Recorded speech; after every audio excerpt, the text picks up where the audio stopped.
Il existe une vérité discrète mais puissante que beaucoup de femmes ressentent sans toujours réussir à la nommer. Le célibat n'est pas toujours un vide à combler, mais parfois un espace à honorer.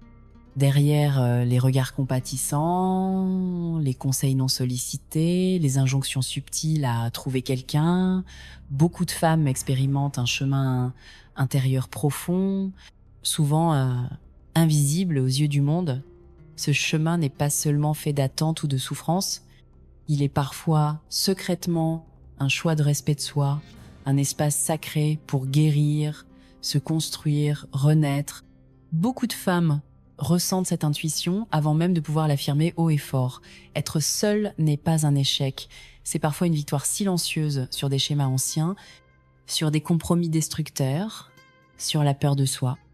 Le célibat, lorsqu'il est choisi consciemment, devient un acte de courage immense dans un monde qui glorifie les apparences de couple plutôt que la vérité intérieure.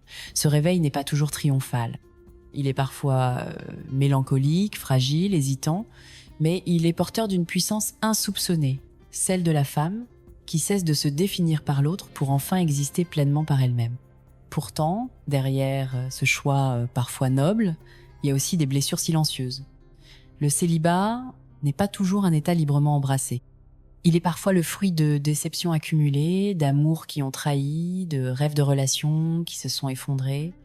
Il est parfois une réponse à la fatigue mentale de devoir se justifier, de devoir supporter l'indifférence ou la violence émotionnelle. Beaucoup de femmes se retrouvent seules après avoir trop donné, trop attendu, trop espéré. Elles ne sont pas seules par défaut, elles sont seules par nécessité intérieure. Cette solitude n'est pas choisie comme un caprice.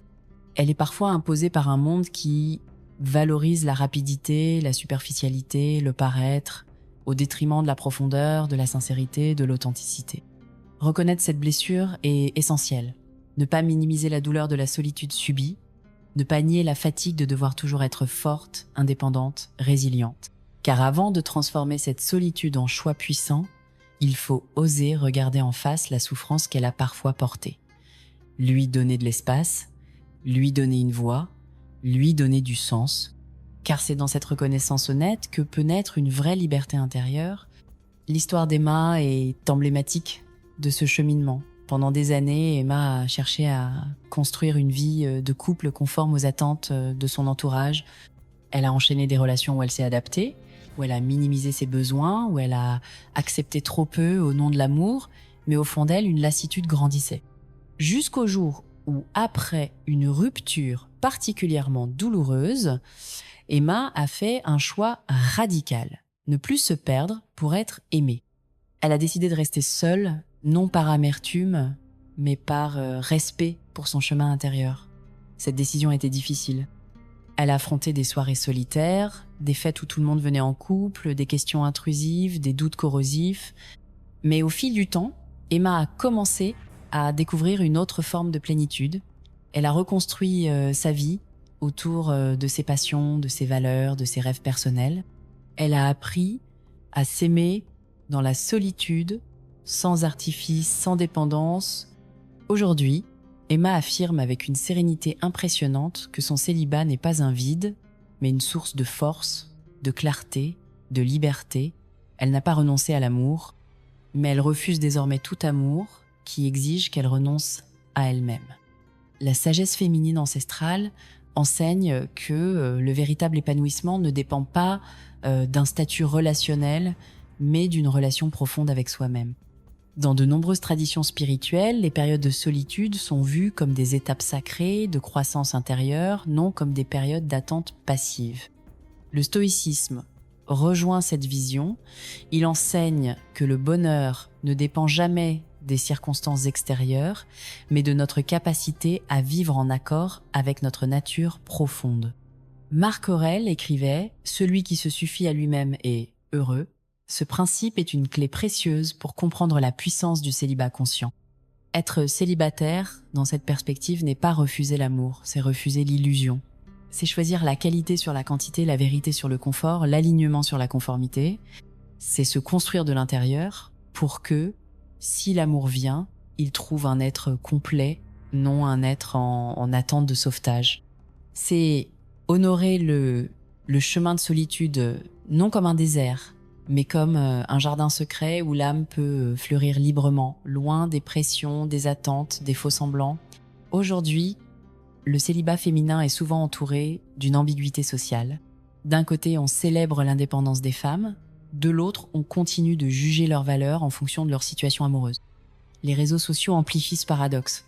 D'un côté, des messages de self-love, de l'autre, des images de couples parfaits omniprésentes qui laissent entendre que l'accomplissement ultime passe toujours par la relation. Dans ce contexte, choisir consciemment le célibat devient un acte profondément subversif. C'est refuser de se définir par l'approbation extérieure. C'est refuser de se forcer à entrer dans des relations tièdes, superficielles ou destructrices juste pour correspondre à une norme. C'est accepter de traverser la solitude parfois rugueuse pour ne jamais trahir sa vérité intérieure. Ce choix n'est pas sans défi, mais il est porteur d'une puissance immense. Il ouvre la voie à des relations plus conscientes, plus libres, plus alignées. Et il rappelle à chacune que la valeur d'une femme ne dépend pas de son statut relationnel, mais de sa capacité à être pleinement elle-même, dans la joie comme dans la solitude. Aujourd'hui, je t'invite à regarder ta solitude non comme un fardeau, mais comme une terre fertile. Un espace sacré où tu peux te rencontrer toi-même, sans masque, sans rôle à jouer, sans compromis.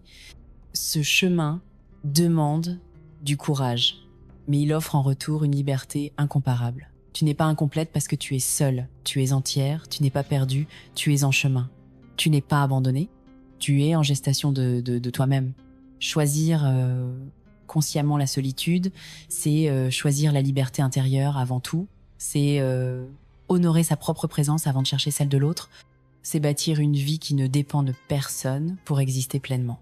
Si ce message a résonné en toi, si tu sens cet appel à te choisir, à te construire, à t'aimer dans ta totalité, alors abonne-toi à cette chaîne pour continuer ce voyage de liberté intérieure. Like cette vidéo pour soutenir toutes celles qui osent marcher leur propre chemin et partage en commentaire ton expérience, ton courage, ton émergence. Ensemble, bâtissons une communauté de femmes souveraines, lumineuses, invincibles. Merci d'être ici. Merci de croire en ta puissance